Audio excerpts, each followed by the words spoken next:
welcome to another episode of Billy the Bat Boys Corner. Today we have former New York Met World Series champion and current Mets broadcaster Ron Darling. Thank you for coming on. Thanks, Billy. It's nice to be here. You attended Yale University, an institution known for its high workload. How do you balance your academic workload and your baseball responsibilities? It was really difficult. In fact, I went there as a football player. And so I was going to play football, baseball, and I was also a track guy. So I was going to do all three.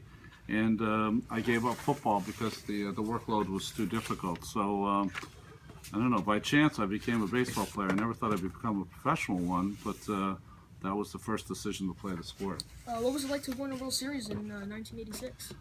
Anytime you can win a World Series, it's the most fantastic thing that could happen to an athlete.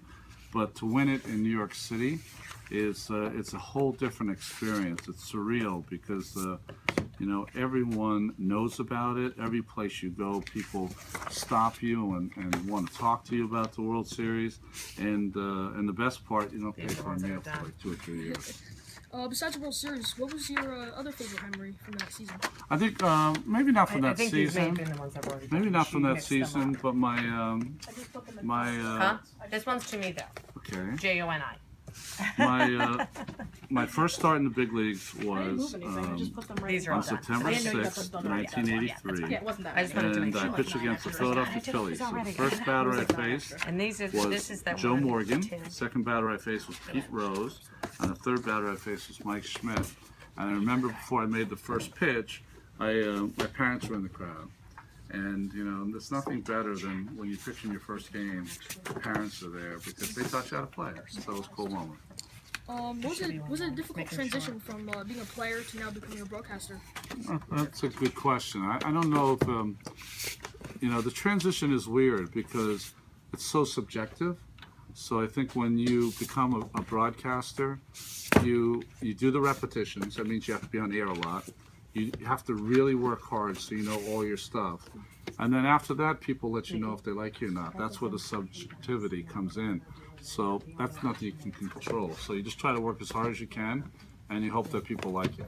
What is the best piece of advice that anyone has ever given to you? Best piece of advice that anyone's ever given to me? That's a really good question. Tom Seaver, when I first came up, and I was going through a period where I was struggling a little. He said that if you are a great major league talent, and he said you are, whenever you're struggling, you're an inch away, not a mile away.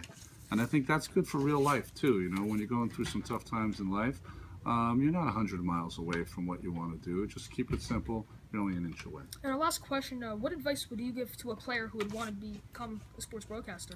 Wow. Sports broadcasting is, I think you take any job, you work as hard as you can. If it's a little league game, 20 miles from your house, you take that. If it's a high school game that of a sport you don't know, you take that. You can't be above any kind of sport that you can do because the more repetitions you get, the better you'll be at it. All right, thank you. All right, man. Thanks, Billy.